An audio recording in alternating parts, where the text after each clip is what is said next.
back home with everyone here. It has been the honor of a lifetime to represent Floridians up in Washington and start getting things done.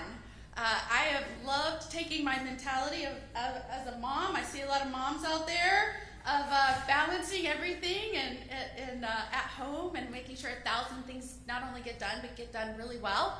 And so bringing that persistent approach to Washington has been wonderful, especially with a new administration who is focusing on delivering for the American people. And so it's been such an honor, and I get the pleasure of having with me today not only your great congresswoman that represents this district, Laurel Lee,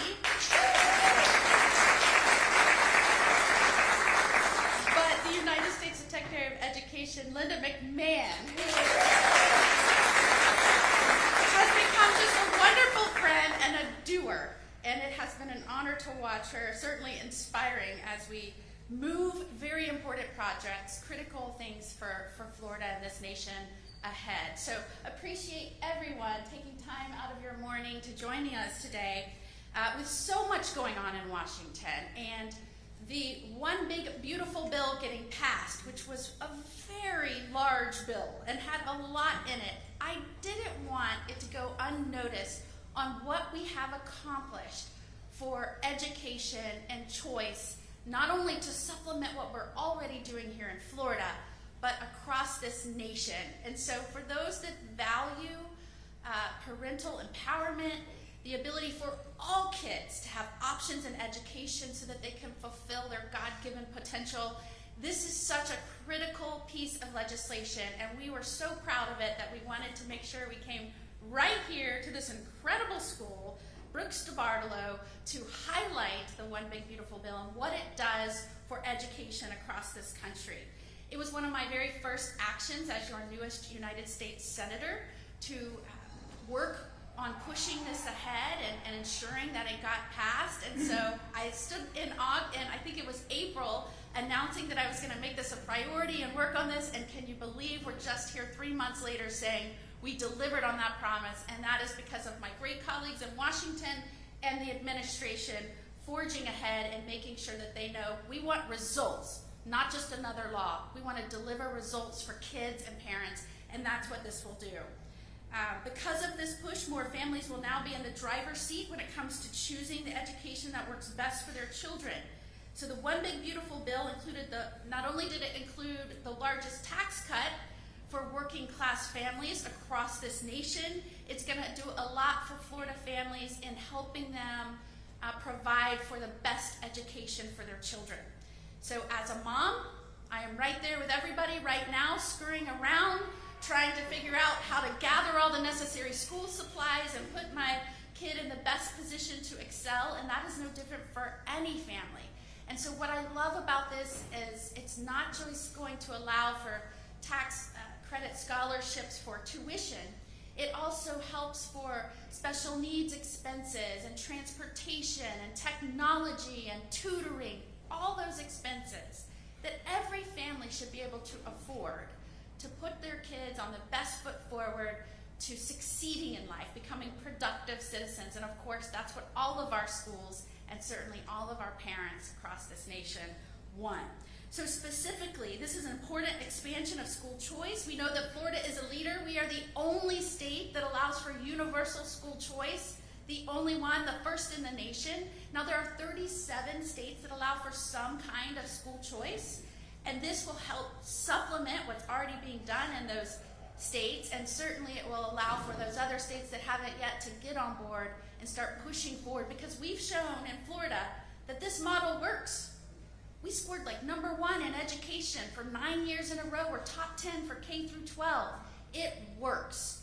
And so if we can deliver this for other kids, it certainly will brighten their futures and make sure that their educational choices aren't dependent on their zip codes. And we know that's worked here in Florida, and it can work across the nation.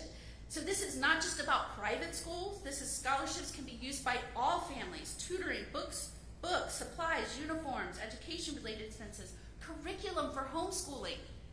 All of these things can be obtained through these scholarships. This is private donations. It's not using federal money that's critically important at this moment in time. And so I want to thank not only those that saw that as a concern for so many, but also those that donate to these scholarship programs. Thank you. Thank you if you're an individual. Thank you if you are a business. This is really helping kids that can use it and succeed in their schooling. And it will empower parents by supporting them in choosing what's best. A one-size-fits-all approach does not work. I know that. Not just because, like you, I was in public schools and right here in Hillsborough County, but because I'm a mom and I'm watching it day by day, and I'm the one that's pulling out the papers from the backpack and sending them off to school. Every kid is different, and we want to make sure we're setting them all up for success, regardless of income, regardless of socioeconomic situation, and this will do that. So as you'll hear in a moment, that choice, the decision about where to seek an education has made all the difference in so many lives. I'm so excited you're going to hear from someone who can offer a personal testimony to that. But before you do, we have a special speaker, Linda McMahon. She would like to say hello and talk about all that we are achieving in Washington and what this will do for students. And then I'm going to apologize for her. She has to get back to Washington, so she's going to step out after her remarks. But thank you so much for being here with us. And let's give a big Hillsborough County welcome to Linda McMahon.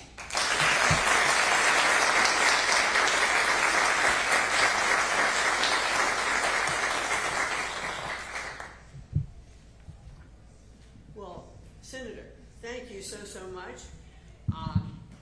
Actually was so kind. She's on the Health Committee, and so when I was moving through for my confirmation, she very kindly supported me, and I very much appreciated that. And she's just fun to work with. Don't you like working with her? She's just so much fun. And I keep trying to get her enthusiasm level up. We're going to get there. We're going to get there any minute now. I just know we are. But good morning, everyone. I'm really pleased to be here, and I am so sorry I have to scoot right after I have my few comments with you. But it's always great to be in a facility like this that's already had such success, and to be in a wonderful state that understands about how a rising tide lifts all boats with freedom of choice for schools. And Florida is the free state, and so to have universal school choice is really fantastic. The president is absolutely committed that no child should be trapped in a failing school. And he's also absolutely committed that education needs to be returned to the states, and part of my job is to make sure that we're finding out best practices so that many states can follow those best practices. You know, some states can do it very well. Florida is a leading example. So I am incredibly happy to be here with you this morning. Florida is on the front lines of our mission to return education back to the states where it does belong. On multiple different metrics, Florida has been ranked #1 for education. I'm being redundant with you, Senator, you know your state so well. While the rest of the country has struggled with literacy, and let me just stop for 1 second to say that literacy is going to be my #1 issue over this next year, because we can't read, we can't learn.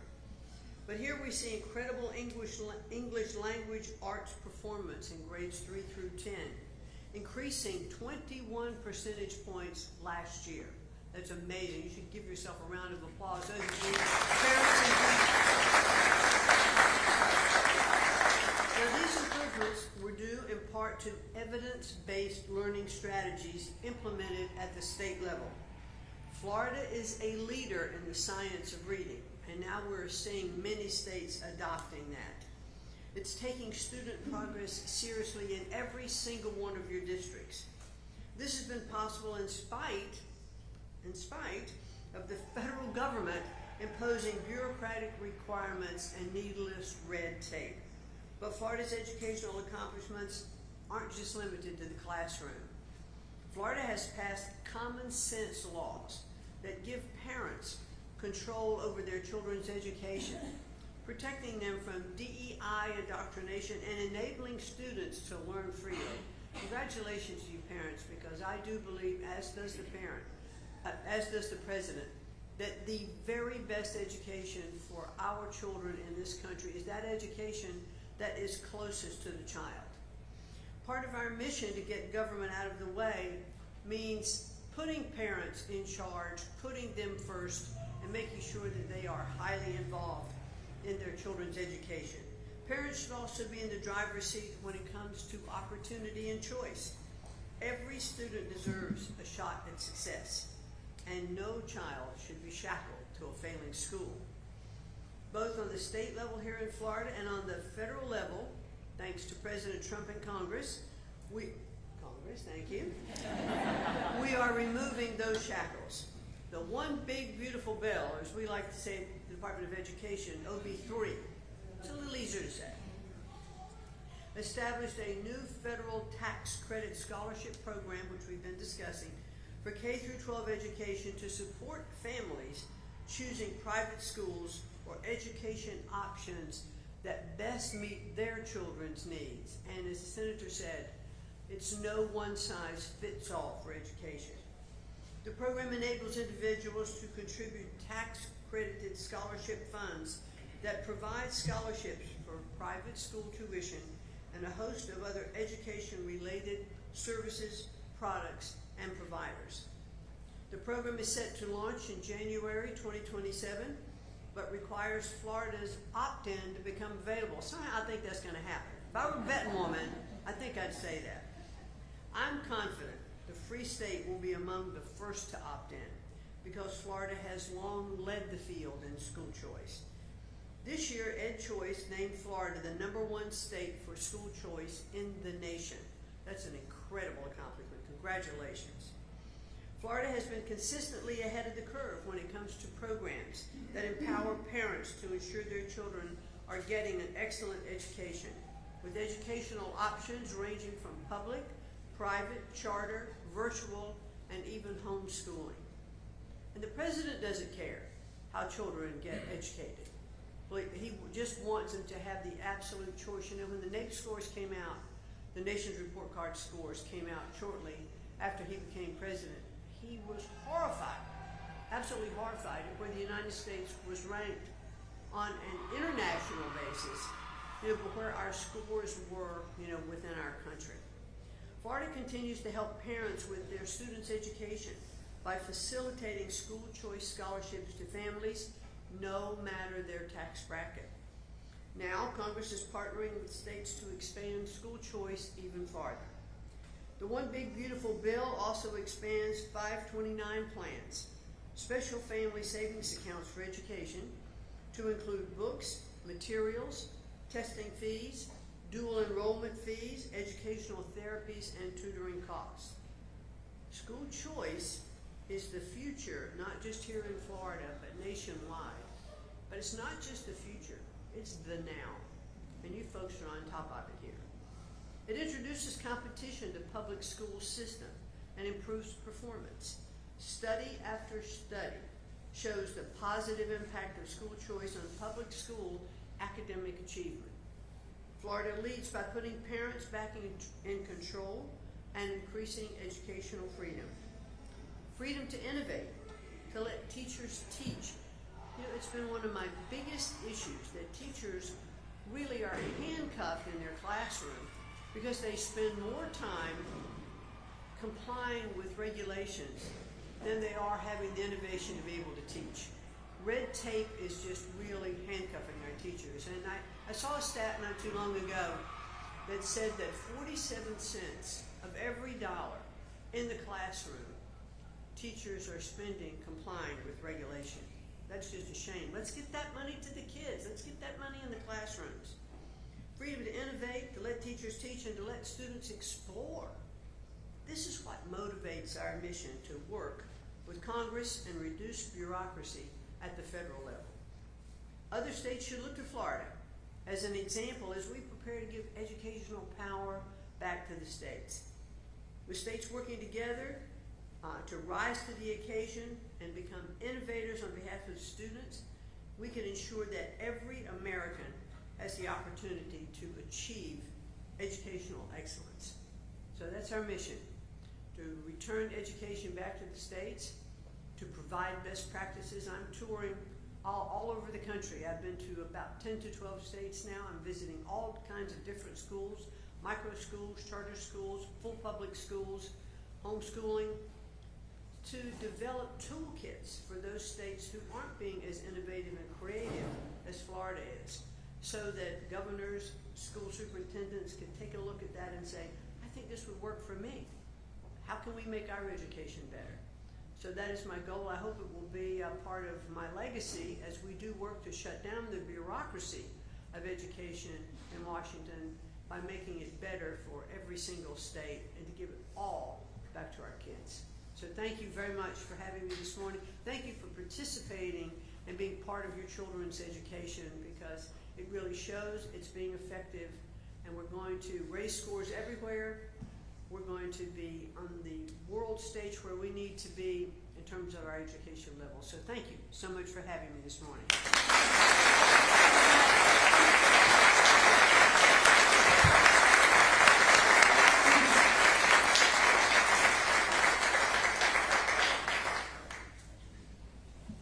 Well, thank you, Secretary McMahon, for joining us today. Thank you, Senator Moody, for bringing this group together, and of course, all of you for being here.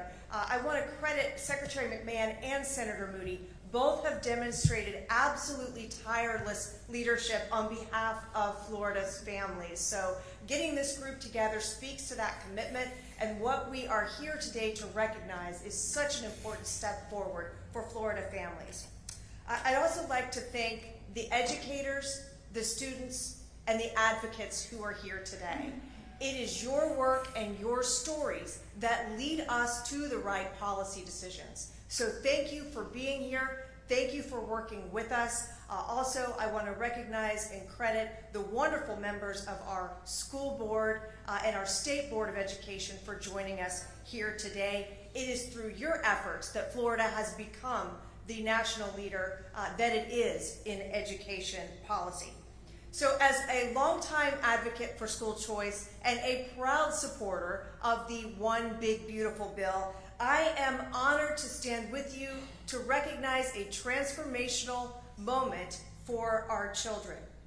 Here in our community, I had the privilege of serving on the board of the Pepin Academies for many years. It is a public charter school designed specifically for children with learning-related disabilities and unique educational needs. It is one of the most meaningful roles that I have had, and it left me with a very clear belief, and that is that the best educational environment is the one that meets the unique needs of the child. Some students thrive in traditional educational settings. Others succeed best with more flexibility, with more structure, or with individualized support. Another example of an extraordinary educational opportunity for children in our community is where we stand right here today at Brooks de Bartolo Collegiate High School. I thank all of you for your commitment to education of our young people and for having us here today to shine a light on this excellent educational institution for our community's children.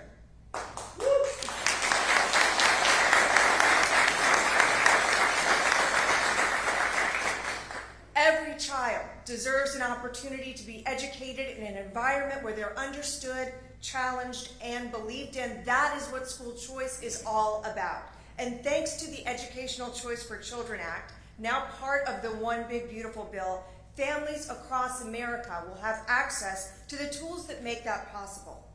This legislation creates a federal tax credit for donations to scholarship granting organizations, allowing private support to fund tutoring, tuition, transportation, and special needs services for the children who need them most. This empowers parents, it respects every learner, and it brings opportunities to families. This is not a partisan idea, it is a promise that every child should have the opportunity to thrive. Thank you again to Secretary McMahon, to Senator Moody, to Hira Varma for being here with us today to tell her story, and to all of you who are so committed to what it means to truly put families first. Thank you.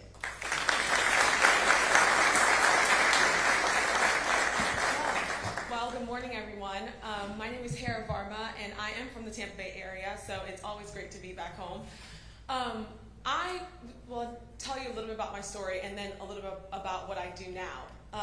I'm one of 12 born to 2 immigrant parents from West Africa and from Jamaica. And growing up, my parents told me that the way that we were going to get out of poverty was through education, was through a quality education. And so they stopped at nothing to make sure that we had a quality education. So when we came back to the States from West Africa, my mom put us in charter schools, public schools, magnet schools. She even homeschooled us for a bit. And we landed at a middle school not far from here using the Florida Tax Credit Scholarship. So 9 of my siblings used the Florida Tax Credit Scholarship, and the 3 that did not utilize public schools they weren't zoned for. So all in all, we are all products of school choice. We went from being in poverty and a few of us struggling to then graduating college. So we have 6 graduates so far. We have 5 in university, and we have 1 in high school who will not let us down because we are a competitive family. And the 6 in college we boasted is 1 mechanical engineer, 1 chemical engineer, 1 in medical school, myself in policy, 1 nurse, she just graduated, I'm trying to think on the top of my head, and then 1 event planner. And then we have the rest in college. But it's funny because when I talk about school choice, and I talk about school choice in other states, it's always this complicated issue that we're going back and forth on policy. And I look at it as this is just an opportunity at giving access to the American dream. When we came here, I think if you're an immigrant or you have anybody, friends of yours that are immigrants, when you think of America, you think of the American dream. And through that, you think of a quality education. And so I always tell people, I'm like, this is just giving kids, children, families access to the American dream. And that's what we've been able to do. I went from struggling in school. I had teachers that never gave up on me. My parents never gave up on me. And I went from struggling in school to testifying in front of Congress for this exact legislation that we're talking about today. So when we talk about school choice, I show people my family. I currently now work at Step Up for Students, who we are the ones that facilitate the program in the state of Florida. But before Step Up for Students, I worked for the American Federation for Children, where we actively work in other states to pass legislation like Florida. Florida's the blueprint. This legislation is literally the blueprint for other states to get on board. When we think of school choice, I want one thing for you to remember, if you don't remember anything else today, is that this is the American dream. We are losing too many gifted minds, not giving parents access to decide where they send their children. If we get out the way, we will see engineers, teachers, doctors, nurses, lawyers. You'll see, you can only imagine where you'll see these students and what they will become. I never could have imagined talking and testifying in front of a body, the Ways and Means Committee, who asked a ton of questions, by the way, I just want to say. I could have never imagined myself testifying. And I think I continue to keep shocking myself. I think my siblings, we shock each other, and we, again, are competitive. But again, this is the American dream. This is what we should be doing for all students across the country, no matter their zip code and no matter their economic background. So thank you so much for having me today. Thank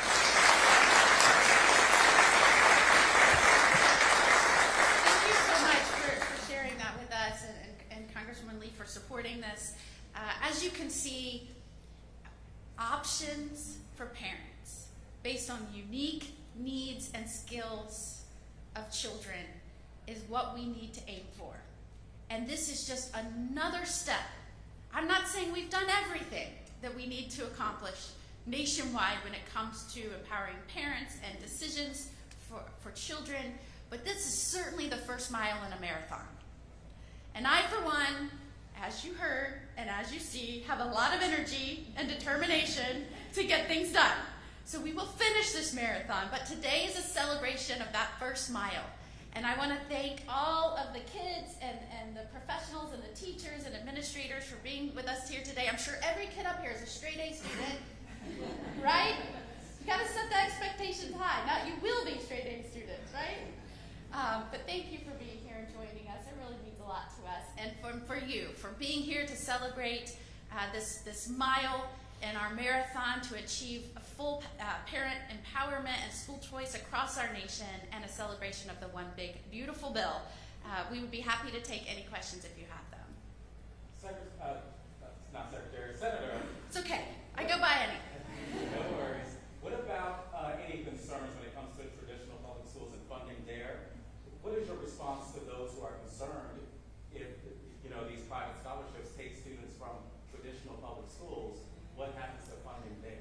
So that's a great question, and I want to start by reiterating what I talked about in my initial remarks, which this scholarship program is funded by donations, not federal funds. So it is all private donations, and there's no end to this program. So we can keep, building upon, improving this program, making it easier to donate, making it more beneficial to donate. But certainly that is a great question, because I want to again reiterate, this is not federal dollars, this is private donations that goes to these tax credit scholarships. It's encouraging people to give to those that might need a different educational opportunity and foundation based on their specific needs. And I, for one, as I know our legislature and our leaders here, Governor DeSantis and President Trump, are committed to making sure students are achieving we're reaching educational goals, and that is whatever setting. And we're committed to making sure that all of these options have the resources they need to be committed to objective goals that we can deliver for kids across the country. Any other questions? The secretary, she just left. However, a question that many people have asked and they want to know is just about the dismantling of the entire department in Washington, D.C. How could that impact Florida? And I think you're specifically referring to the Department of Education, which, remember, the Department of Education as it looks right now, the structural formation of the Department of Education, that started in 1980, right? So before that, it looked different. It wasn't that the federal government wasn't hoping to supplement what the states were doing in terms of achieving educational goals for their kids. It just looked different structurally through the federal government. And I think when we're talking about this administration, President Trump, Secretary McMahon, they've been clear that structure, we shouldn't be bound to a specific structure, especially since it changes over time. Historically, what we should be bound to is our commitment to student achievement and delivering on results. And the structure we have in place right now hasn't been doing that. So we would not be good leaders, and certainly they would tell you it would make no sense to not examine how we've been doing things and whether we can do things better, whether that's in how we deliver education, how we structure the federal government to supplement either state efforts or giving them more responsibility and resources to do it based on what their kids need. We have to be able to examine structure, or it would make absolutely no sense. You keep doing the same things the same way over and over again and expect results to change. That's insane. And so based on the performance levels of our kids right now, they haven't delivered under this structure. So we have to examine new ways.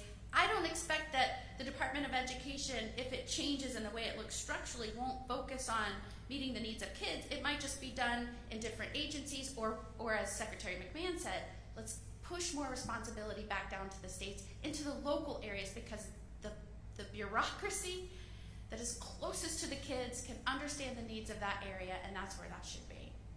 Any other questions? In regards to the school vouchers and the school choice expansion, how do you see that affecting public schools in the near future? Do you see public schools existing? Absolutely. Absolutely. In fact, again, I will go back to my response to the first question. I am the product of public schools. I loved my schools. I can still talk to you about my principals and the teachers. It was great for me. But that is not true for every kid.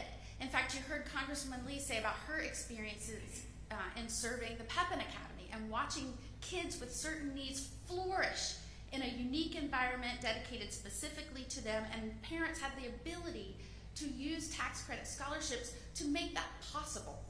That wouldn't have been the case without these tax credit scholarships. So I don't care if you're talking about traditional public schools or charter schools, which are still within the public system, or private schools, or homeschooling, whatever it may be. These scholarships will help make parents not only give them the option, because these schools can exist if they have the resources and the support to do that, but it also gives those of any socioeconomic background the ability to afford that option and make it possible, and not just tuition. We forget about all those ancillary expenses that go along with it: transportation, books, technology, tutoring. You know, people forget I served as a juvenile delinquency judge for a long time. And I even volunteered to stay in that division and run the division. I cared so much about the kids that were making poor decisions at that moment in time in their life when it could affect the rest of their lives. And seeing unique needs in front of me every single day still drives me in this role.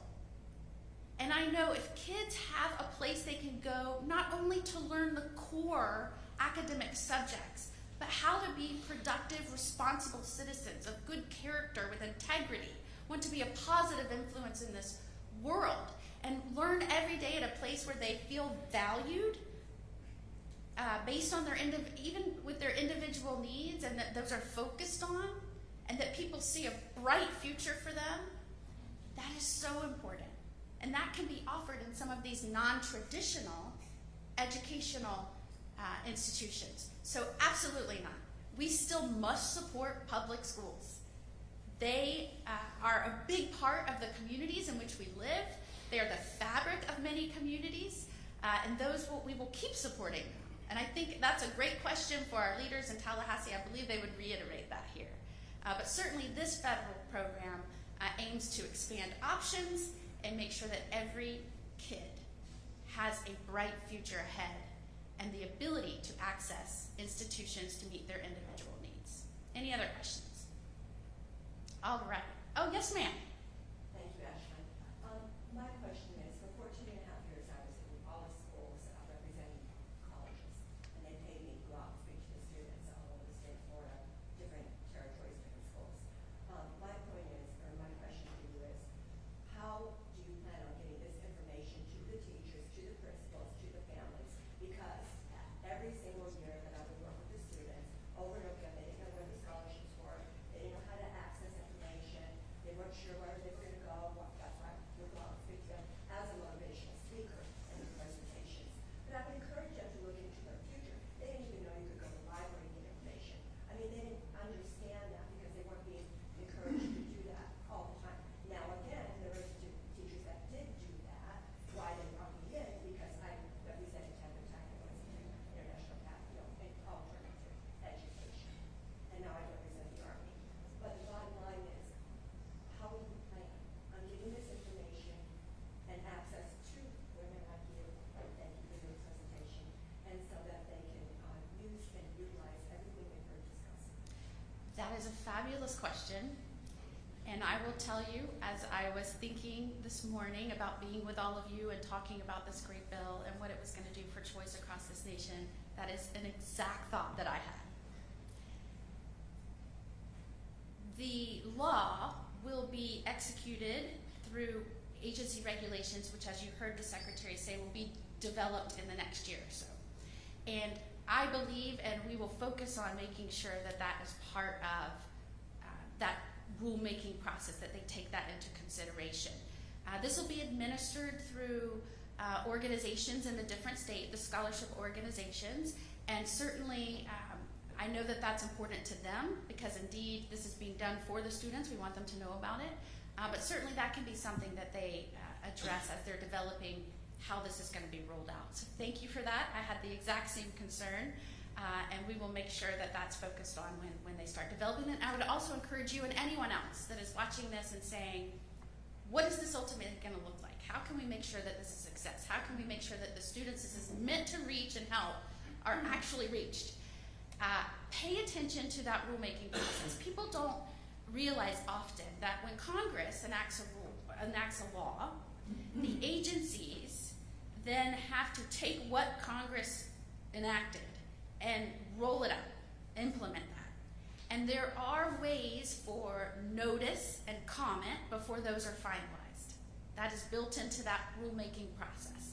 So it is a great question, not because I agree with you and I can make sure that I'm paying attention to that too, but also to say if you are watching this or sitting here today, it's done, we've made the announcement, we've celebrated mile 1 and we're done. No. Be engaged. Watch the rulemaking process, offer comment, tell them what's working and what is not. One of the biggest criticisms when we roll out rules is that they're not talking to the people it will affect. So comment, engage. It is your government. It is your government. I could repeat that until I am blue in the face. That is why I'm in Washington. That is why I have sacrificed time with my own family to serve you. Because this government is yours. The minute we start looking at government as separate from we the people, that is a dangerous place to be in a free society and a democracy. Be engaged. Stay engaged. It is your government. These are your laws. And I appreciate you being here today so that we could deliver and report to you what we are doing for you, for your government. We are your avatars in Washington. Super cool avatars. The coolest of them all. But it is for you. So thank you so much. Appreciate you being here.